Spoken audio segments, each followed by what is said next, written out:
Warriors Into the Wild by Aaron Hunter. Chapter 1.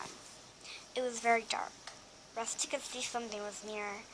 The young tomcat's eyes opened wide as he scanned the dense undergrowth. This place was unfamiliar, but a strange sense drew him onward, deeper into the shadows. His stomach growled, reminding him of his hunger. He opened his jaws slightly to let the warm smells of the forest to reach the sunburns on the roof of his mouth. Musty odors of leaf and mold mingled with the tempting aroma of a small furry creature. Suddenly, a flash of gray raced past him. Rusty stopped still, listening. It was hiding in the leaves, less than 2 tail lengths away. Rusty knew it was a mouse. He could feel the rapid pulsing of a tiny heartbeat within his ear. He swallowed, stifling, rumbling his stomach. Soon, his hunger would be satisfied. Slowly, he lowered his body into position, crouching for the attack. He was downwind of the mouse. He knew it was not aware of him. One final check on his prey's position was to push back hard on his haunches and sprang, kicking up leaves on the floor as he rose. The mouse dived for cover, heading toward the hole in the ground. Rex was already on top of it. He scooped it into the air, looking at the helpless creature from his thorn-sharp claws, flinging it up in a high arc onto the leaf-covered ground. The mouse landed, dazed but alive. He tried to run, but Rusty snatched it up again. He tossed the mouse once more, this time a little farther away. The mouse managed to scramble a few paces before Rusty caught up with it. Suddenly, a noise roared nearby. Rusty looked around, and as he did so, the mouse was able to pull away from his claws. When Rusty turned back, he saw it dart into darkness among the tangled roots of a tree. Angry, Rusty gave up the hunt. He spun around, his green eyes glaring, intent on searching out the noise that cost him his kill. The sound rattled on, becoming more familiar. Rusty opened his eyes. The forest had disappeared. He was inside a hot, airless kitchen, curled in his bed. Moonlight filtered through the window, casting a shadow on the smooth, hard floor. The noise had been the rattle of hard, dry pellets of food as they were tipped into his dish. Rusty had been dreaming. Lifting his head, he rested his chin on the side of his bed. His collar rubbed uncomfortably around his neck. In his dream, he had felt the air and fresh air ruffling the soft fur where the collar usually pinched. Rusty rolled onto his back, savoring a dream for a few more moments. He could still smell the mouse. It was the 3rd time since the full moon that he had this dream, and every time the mouse had escaped from his grasp. He licked his lips. From his bed, he could smell the bland odor of his food. His owners always refilled his dish before they went to bed. The dusty smell chased away the warm sense of his dream. But the hunger rumbled on in his stomach. So Rusty stretched the sleep out of his limbs and padded across the kitchen floor to his dinner. The food felt dry and tasteless on his tongue. Rusty reluctantly swallowed one more mouthful. Then he turned away from the food dish and pushed his way out through the cat flap, hoping the smell of the garden would bring back the feeling of his dream. Outside, the moon was bright. It was raining lightly. Rusty stalked down the tidy garden, followed by the starlit gravel path, feeling the stones cold and sharp beneath his paws. He made his dirt beneath a large bush with glossy green leaves and heavy purple flowers. Their sickly sweet scent cloyed the damp air around him, and he curled his lip to drive the smell out of his nostrils. Afterward, Rusty settled down on top of one of the posts in the fence that marked the limits of his garden. It was a favorite spot of his, as he could see the night, right into the neighboring gardens, as well as into the dense green forest on the other side of the garden fence. The rain had stopped. Behind him, the close-cropped lawn was bathed in moonlight, but beyond his fence were woods full of shadows. Rusty stretched his head forward to take a sniff of the damp air. His skin was warm and dry under his thick coat, but he could feel the weight of the raindrop that sparkled on his ginger fur. He heard his owners giving one last call from the back door. If he went with them now, they would greet him with a gentle, wordless caress and welcome him onto their bed, where he would curl up, purring, warm in the crook of a bent knee. By this time, Rusty ignored his owner's voices and turned his gaze back to the forest. The crisp smell of the woods had grown fresher after the rain. Suddenly, the fur on his spine prickled. Was something moving out there? Was something watching him? Rusty stared ahead, but it was impossible to see or smell anything in the dark, tree-scented air. He lifted his chin boldly, stood up, and stretched, one paw gripping each corner of the fence post. As he straightened his legs and arched his back, he closed his eyes as he breathed the scent of the woods once more.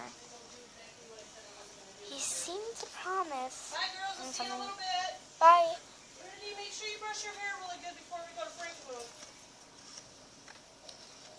It seemed to promise him something, tempting him onward into the whispering shadows.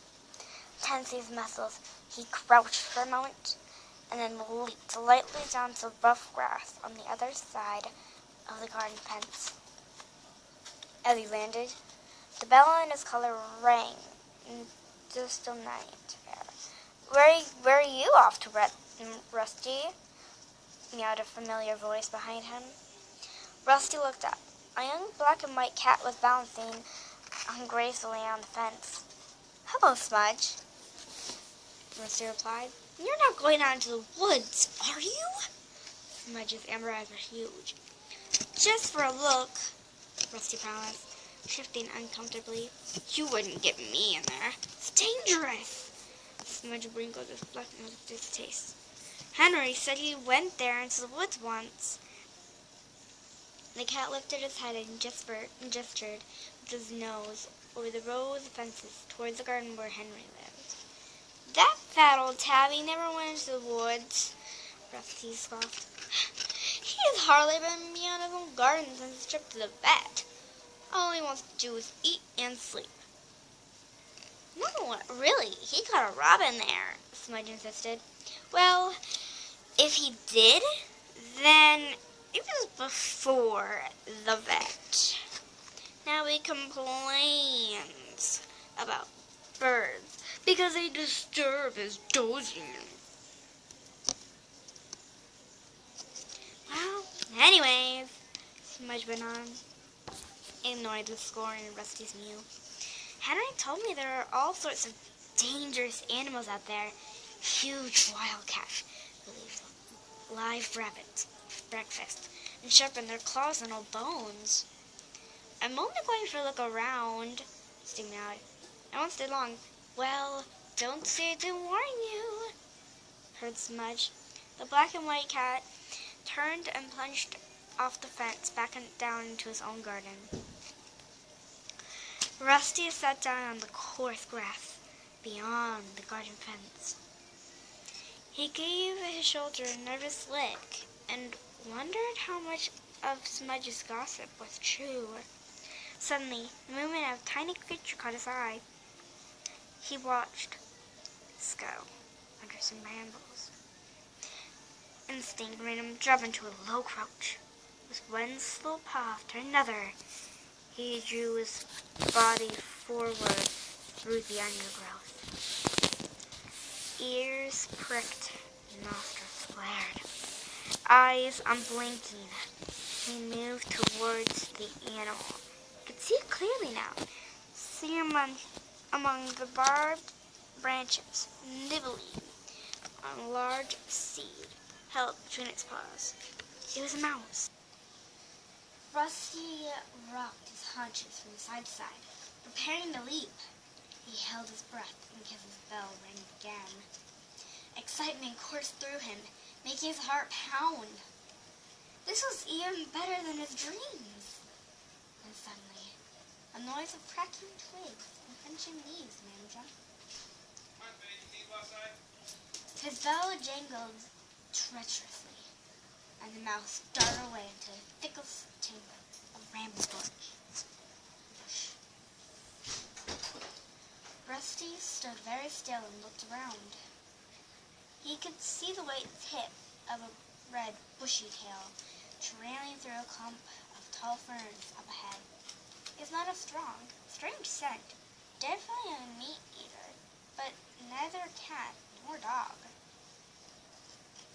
Distracted, Rusty forgot about the mouse and watched the red tail curiously. He wanted a better look. All of Rusty's senses strained ahead as he prowled forward. Then he detected another noise. It came from behind, but sounded muted and distant. He swiveled his ears backward to hear it better. Footsteps? He wondered. But kept his eyes fixed on the strange red fur up ahead, and it continued to creep onward. It was only when the faint rustling behind him became loud and fast approaching leaf crackle that Rusty realized he was in danger. The creature hit him like an explosion. Rusty was thrown sideways into the clump of nettles. Twisting and yowling, he tried to throw off the attacker that fastened itself onto his back. He was gripping him with incredibly sharp claws. Rusty could feel spiked teeth pricking at his neck. He writhed and squirmed from whisker to tail, but he couldn't free himself. For a second, he felt helpless. Then he froze. Thinking fast, he flipped over onto his back. He knew instinctively how dangerous it was to expose his soft belly, but it was his only chance. He was lucky. The play seemed to work. He heard a beneath him. As the breath was knocked out of his attacker, he rushed fiercely. Rusty managed to wriggle free. Without looking back, he sprinted towards his home. Behind him, a rush of paw steps told Rusty his attacker was giving chase. Even though the pain from his scratches stung beneath his fur, Rusty decided he'd rather turn and fight than let himself be jumped on again. He skidded to a stop, spun around, and faced his pursuer. It was another kitten, with a thick coat of shaggy gray fur, strong legs, and a broad face. I don't know, Kevin. In a heartbeat, Rusty smelled that it was a tom, and sensed the power in the sturdy shoulders underneath the soft coat. The kitten crashed into Rusty at full pelt. Taken by surprise by Rusty's turnabout, it fell back into Dave's keep. The impact knocked the breath out of Rusty. He staggered. He quickly found his footing and arched his back, puffing out his orange fur.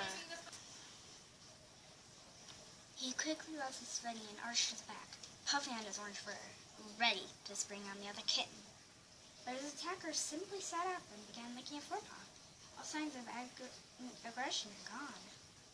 Rusty felt disappointed. Fatima was ready for battle. Hi there, Kitty Pie. You put up quite a fight for a tame kitty.